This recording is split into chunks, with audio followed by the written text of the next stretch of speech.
पाश्चात्य संस्कृति में डिमोनोलॉजी नामक एक विषय का अध्ययन किया जाता है जिसका मूल उद्देश्य शैतानों या राक्षसों के बारे में समाज में प्रचलित विश्वासों का अध्ययन करना होता है। पाश्चात्य संस्कृति में यूनानी लेखक होमर के समय में अर्थात ईसा से लगभग 900 साल पहले भी दानवों के अस्तित्व में विश्वास किया जाता था। यूनानी भाषा में डेमोन शब्द का परंपरागत अर्थ उदार मनुष्य होता था, किंतु बाद में इसे बुरे अस्तित्व अर्थात राक्षस का पर्यायवाची मान लिया गया। ईसाई धर्म में बुरी आत्माओं को डेमोन या दैत्य कहा जाता है। अरब क्षेत्र में इन्हें जिन्न कहा जाता था। पोफियरी आदि प्राचीन ग्रीक दार्शनिकों का मानना था कि दुनिया में अशरीरी आत्माएं निवास करती हैं, जो मनुष्यों के शरीरों पर कब्जा कर लेती हैं। प्राचीन यूनानी दार्शनिकों की तरह ईसाई चर्च के पादरियों ने भी राक्षसों एवं बुरी आत्माओं के अस्तित्व में विश्वास किया। इनमें से अशरीरी आत्माओं को घोस्ट तथा शरीरी आत्माओं को डेमोन कहा गया।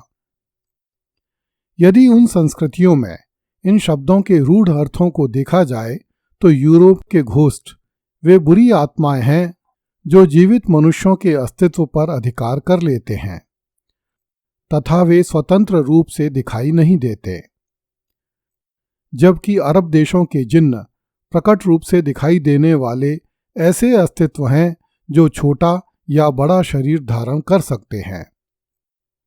वे दिख सकते हैं एवं छिप सकते हैं, पल भर में कहीं भी पहुंच सकते हैं तथा बड़े से बड़ा कार्य पलक झपकते ही कर सकते हैं।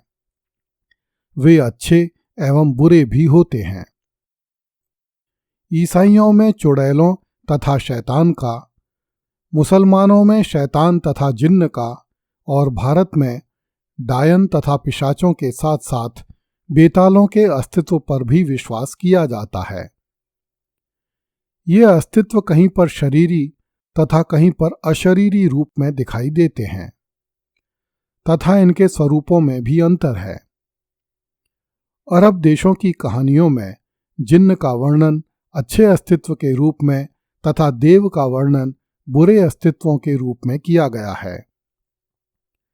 भारत में भी पाश्चात्य संस्कृति की भांति अशरीरी आत्माओं एवं राक्षसों के अस्तित्व अलग अलग हैं। अशरीरी आत्माएं अच्छी या बुरी हो सकती हैं, जिन्हें भूत, प्रेत एवं पितर कहा जाता है, जबकि राक्षस एवं दैत्य मनुष्यों की ही तरह शरीरधारी होते हैं। वे अतीन्द्रिय शक्तियों से संपन्न होते हैं तथा प्रायः बुरे काम करने वाले होते हैं। प्राचीन भारतीय वाङ्मय में कई प्रकार के राक्षस वर्णित हैं। पहली श्रेणी उन राक्षसों की है जो सृष्टि में स्वयं प्रकट हो गए। इनमें मधुकैटभ, हयग्रीव, रक्तबीज, महिषासुर, जलंधर एवं त्रिपुर जैसे राक्षस हैं, जिन्होंने भगवान श्री हरि विष्णु, भगवान शिव एवं भगवती दुर्गा से बड़े बड़े युद्ध किए। इन युद्धों की अवधि हजारों वर्ष थी। दूसरी श्रेणी में स्वर्ग में उत्पन्न होने वाले राक्षस हैं। इन्हें प्राय असुर कहा जाता है। इनमें वृत्रासुर एवं वरुण आदि प्रमुख हैं। वृत्रासुर पहले देवता था किंतु बाद में असुर बन गया, जबकि वरुण पहले असुर था किंतु बाद में उसे देवताओं ने अपनी तरह देवता बना लिया। एक श्रेणी उन राक्षसों की है जो स्वर्ग के देवताओं से युद्ध करने एवं उन्हें कष्ट देने में समर्थ हैं। इनमें राहु केतु जैसे राक्षस प्रमुख हैं। धरती पर अपना राज्य स्थापित करके रहने वाले राक्षस अलग हैं। इनमें दैत्यराज प्रहलाद, विरोचन, राजा बलि तथा सुमाली आदि प्रमुख हैं। शुक्राचार्य इन राक्षसों के गुरु हैं। धुंधुमार एवं लवणासुर जैसे राक्षस भी पुराणों में वर्णित हैं, जो तूफान, भूकंप, आंधी आदि के रूप में मनुष्यों को दुख देते हैं। अगली श्रेणी में वे राक्षस हैं जो प्रजापति ब्रह्मा जी के पौत्र महर्षि कश्यप की संतानें हैं।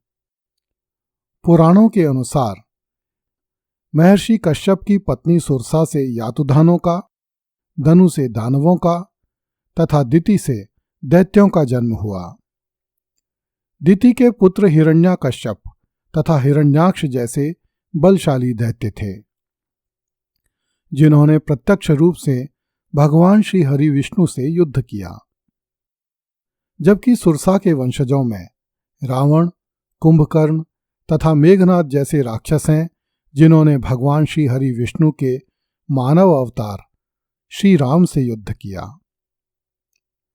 श्री राम के काल में विराध, कबंध, ताड़का, मारीच, खर, दूषण, सुबाहु, शूर्पनखा, त्रिजटा, विभीषण आदि राक्षसों का भी उल्लेख मिलता है।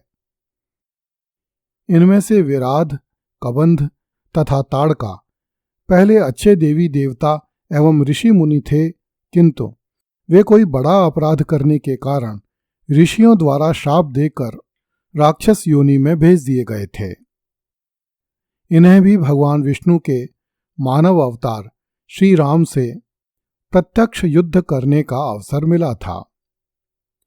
मारीच, खर, दूषण, सुबाहु, शूर्पनखा, त्रिजटा तथा विभीषण आदि राक्षस रावण के कुल में से ही थे। भगवान श्री कृष्ण के समय महाभारत में कंस एवं जरासंध के साथ साथ शक्टासुर, बकासुर, हिडिंबा, घटोत्कच आदि राक्षसों का उल्लेख है। यद्यपि समस्त दैत्य दिति के पुत्र होने के कारण अदिति के पुत्रों अर्थात आदित्यों से जन्मजात शत्रुता मानते थे, जिनमें भगवान श्री हरि विष्णु, समस्त देवता तथा भगवान सूर्यदेव सम्मिलित थे। हमारे पुराणों के अनुसार सभी राक्षस भगवान श्री हरि विष्णु के शत्रु नहीं थे। उनमें से कुछ राक्षस भगवान के भक्त भी थे, जिनमें दैत्यराज प्रहलाद, दैत्यराज बलि, राक्षसराज विभीषण, देवी त्रिजटा आदि प्रमुख हैं। कुछ विद्वानों का मानना है कि मानवों के समानांतर ही धरती पर देव, दानव, यक्ष, गंधर्व, किन्नर, नाग, गरुड़, वानर, विद्याधर एवं राक्षस संस्कृतियां निवास करती थीं। भगवान बुद्ध के समय में जिस अंगुलीमाल नामक राक्षस का वर्णन मिलता है, वह वस्तुतः कोई नरभक्षी डकैत है।